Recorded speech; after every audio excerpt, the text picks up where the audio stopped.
नमस्कार दोस्तों, स्वागत है आपका हमारे चैनल पे। आशा है कि जो पिछला वाला वीडियो था वो आपको पसंद आया होगा। तो आज हम इस वीडियो में बात करेंगे कि क्यों यूएस जो है इंडिया पे टैरिफ्स लगा रहा है। पहले यूएस ने इंडिया पे 25% के टैरिफ्स लगाए थे और उसके बाद फिर से 25% के टैरिफ्स यूएस ने हम पे लगाए हैं, यानी कि टोटल 50% के टैरिफ्स जो है यूएस ने हम पे लगाए हैं। तो ऐसा यूएस क्यों कर रहा है, इसके पीछे उनका क्या थिंकिंग है और उनके क्या मोटिव्स है, इसके बारे में आज हम चर्चा करेंगे।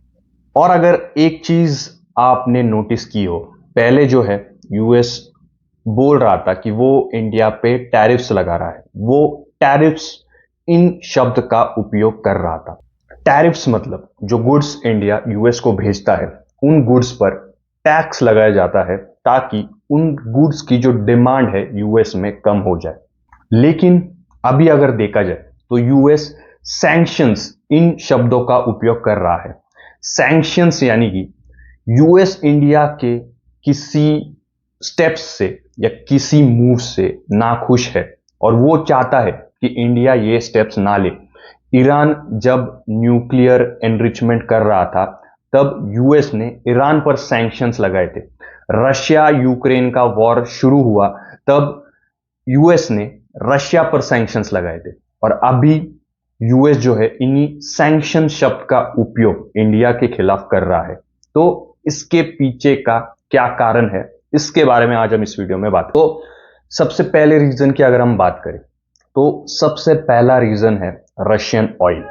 और रशियन ऑयल का रीजन क्या है, तो जब यूएस ने रशिया पर सैंक्शंस लगाए तब यूएस ने पहले कहा कि रशिया से जो भी ऑयल खरीदेगा उस पर हम टैरिफ्स लगाएंगे। लेकिन यूएस को एक तरफ पता चला, अगर रशिया का जो ऑयल का सप्लाई है वो डायरेक्टली अगर वर्ल्ड से कट हो जाए तो जो ऑयल के प्राइसेस है वो बढ़ेंगे और उसके बाद जो यूएस और यूरोपियन कंट्रीज में इन्फ्लेशन जो है वो बढ़ सकता है। तो इसलिए उन्होंने रशिया को एक कैप लगा दिया उनका ऑयल बेचने के लिए और उस वजह से रशिया ने डिस्काउंटेड प्राइस में इंडिया को ऑयल बेचा। लेकिन इंडिया ने उसी ऑयल को डिस्काउंटेड प्राइस में रशिया से खरीदा और उस ऑयल को रिफाइन करके इंडिया ने यूरोप में बेचा। यानी एक नया बिजनेस मॉडल जो है इंडिया ने डेवलप कर दिया। और यूएस सोचता रह गया कि जहां पे इंडिया के कोई ऑयल रिजर्व्स नहीं है फिर भी वो ऑयल का बिजनेस कर रहा है और जो यूएस का ऑयल का सप्लाई है उसे डिसरप्ट कर रहा है। तो इस वजह से, इस कारण, इंडिया के इस बिजनेस मूव के कारण यूएस जो है इंडिया पे टैरिफ्स लगा रहा है कि वो रशिया से ऑयल ना खरीदे, ये कारण देके कि जो इंडिया रशिया से ऑयल खरीद रहा है उसका पैसा रशिया जो है यूक्रेन के खिलाफ वॉर में यूज कर रहा है। लेकिन यूरोपियन कंट्रीज और यूएस इतने गुड्स रशिया से इंपोर्ट करते हैं, तो क्या उन पैसों से रशिया वॉर को फंड नहीं कर रहा है? तो ये कारण जो है पूरा बेसलेस है। असली कारण यह है कि इंडिया ने अपना खुद का एक ऑयल बिजनेस स्टार्ट कर दिया रशिया का ऑयल यूज करके और उस वजह से यूएस को यह बात खटकी और फिर उन्होंने हम पर टैरिफ लगाया। यह था पहला पॉइंट।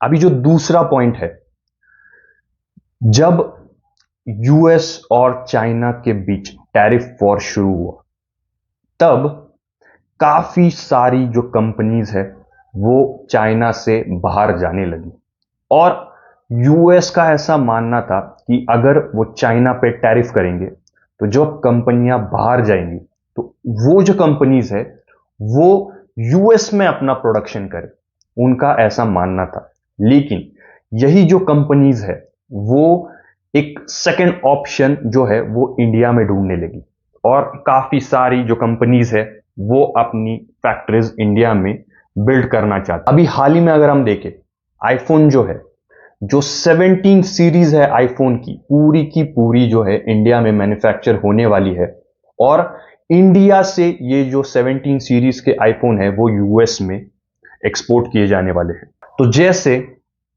चाइना एक प्रोडक्शन हब बना, जब यूएस ने चाइना को नजरअंदाज कर दिया, चाइना स्विफ्टली ग्रो कर गया और एक प्रोडक्शन हब बना, वैसे अब यूएस नहीं चाहता कि इंडिया भी एक प्रोडक्शन हब बने और इंडिया पावरफुल हो जाए।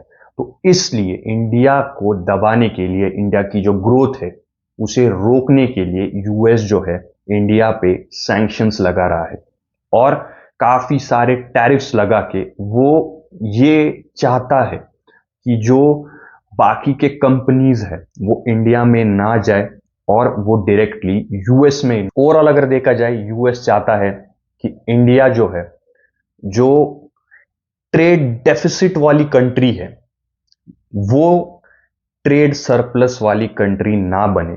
इंडिया ज्यादा इंपोर्ट करती है और कम दाम के गुड्स जो है वो एक्सपोर्ट करती है, लेकिन अगर प्रोडक्शन इंडिया में बढ़ेगा तो इंडिया जो है ज्यादा एक्सपोर्ट करेगा और उससे हमारी इकोनॉमी को फायदा होगा और यही बात यूएस जो है वो नहीं चाहता। और इस वजह से टैरिफ्स लगा के, सैंक्शंस लगा के यूएस जो है इंडिया को कंट्रोल करना चाहता है। लेकिन इस मूव की वजह से, यूएस के इस मूव की वजह से इंडिया का जो काउंटर अटैक था उसमें सबसे पहले इंडिया ने चाइना के साथ अपने रिलेशंस ठीक करना शुरू कर दिया है। चाइना ने जो फर्टिलाइजर्स का सप्लाई था वो बंद कर दिया था, जो रेयर अर्थ मेटल का सप्लाई था वो बंद कर दिया था, तो उसे इंडिया ने फिर से शुरू कर दिया है। चाइना अभी फिर से इंडिया को फर्टिलाइजर्स और रेयर अर्थ मेटल सप्लाई करने वाला है। दूसरी तरफ चाइना ने यह भी कहा है कि जो इंडियन गुड्स है उसे भी चाइना वेलकम करने वाला है। सो काफी हद तक चाइना और इंडिया के जो रिलेशंस है वो हमें ठीक होते हुए नजर आ सकते हैं, लेकिन अभी आने वाला टाइम ही बताएगा, क्योंकि अभी हमारे जो प्राइम मिनिस्टर मोदी जी है वो SCO समिट को जाने वाले हैं। वहां पे हमें और जो अपडेट्स है वो मिलेंगे और चीजें डेवलप होंगी और उसके बाद देखा जाएगा कि चाइना इंडिया के रिलेशंस कैसे होंगे। जो कोविड के वक्त जो बॉर्डर रिलेशंस, यानी कि जो गुड्स चाइना से इंडिया में बॉर्डर थ्रू आते थे उन्हें बंद कर दिया गया था, लेकिन अभी उनको भी शुरू किया जाने वाला है। सो ये सारी डेवलपमेंट्स इंडिया और चाइना के बीच होने वाली है। और दूसरी तरफ जो रशिया, चाइना और इंडिया, ये जो ट्राइन है इसे डेवलप किया जा रहा है। और अगर देखा जाए, हाल ही में इंडिया ने यूके के साथ भी फ्री एग्रीमेंट साइन किया है। दूसरी तरफ इंडिया ट्राई कर रहा है कि वो EU के साथ भी एक ट्रेड डील साइन करे। तो एक जो यूएस ने इंडिया पे प्रेशर डाला उसकी वजह से ये सारे काउंटर रिएक्शंस इंडिया की तरफ से यूएस को देखने मिले।